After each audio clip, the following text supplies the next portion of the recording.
You are watching Myths and Legends with yours truly, G-bolo.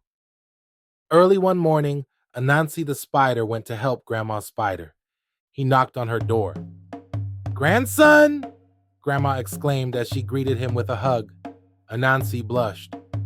"Hello, Grandma Spider," said Anansi. "Do you have any work for me today?" Sure, said Grandma Spider. "I want you to plant some beans in my garden." Grandma showed Anansi what she wanted done in the garden, then she went back into the house to fix some lunch. Anansi dropped beans into the small holes in the ground. The sun grew warm and then hot by noon. Anansi was limp with the heat. "It's hot and I'm getting thirsty."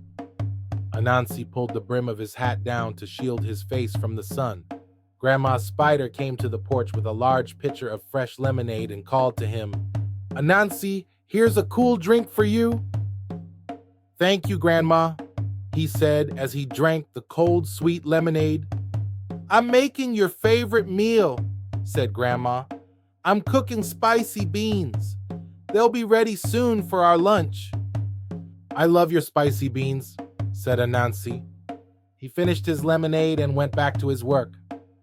Grandma Spider returned to the kitchen. Grandma Spider looked for her bean spices, but the tins were empty. She called, "Anansi, I need spices. I must go to the market. Will you be okay?" "Sure, Grandma," he answered. "I'll be here in the garden. Stay away from that pot of beans. The beans are too hot and the pot is too heavy. You understand me, Anansi?" "Yes, ma'am. I understand you. I won't go near that pot of beans." The smell of yummy beans rose from the pot and drifted out the window right into Anansi's nose, and his mouth began to water. He followed the smell into the kitchen until he was standing at the stove with the pot of beans right under his nose.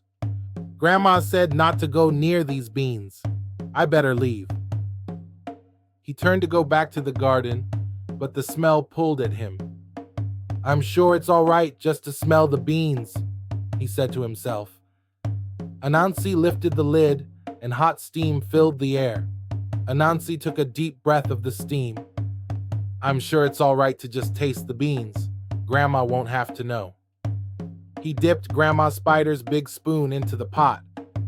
Anansi blew on the hot beans and tasted them. He spooned up some more. Slurp. He spooned and blew.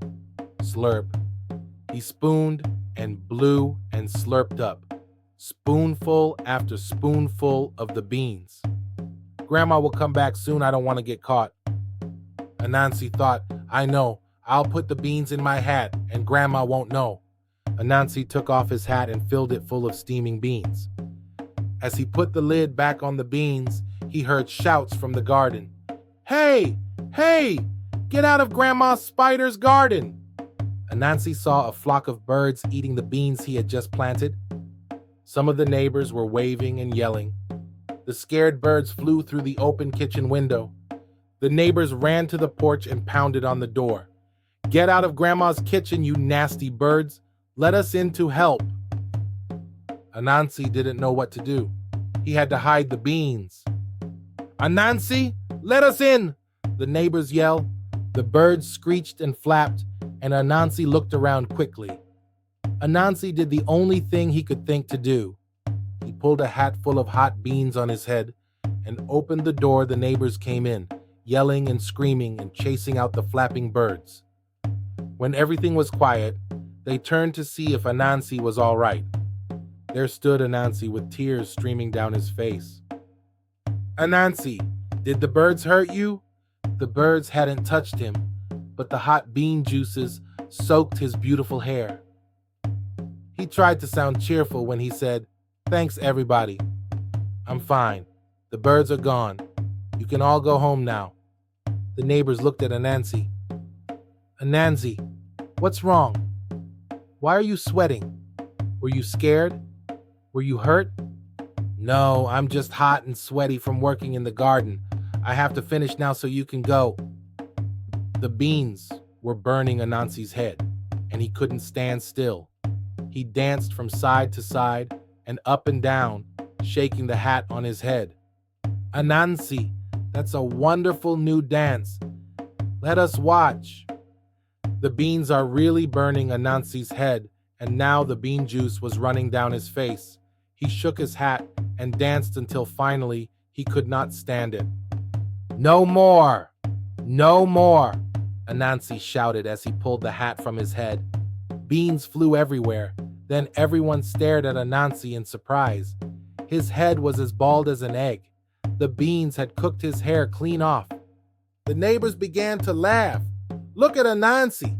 He was hiding beans in his hat, and he cooked his hair right off his head. Anansi was so embarrassed that he ran into the garden and hid in the tall grass until it was dark. He stays in the tall grass a lot these days, and he isn't so crazy about beans anymore.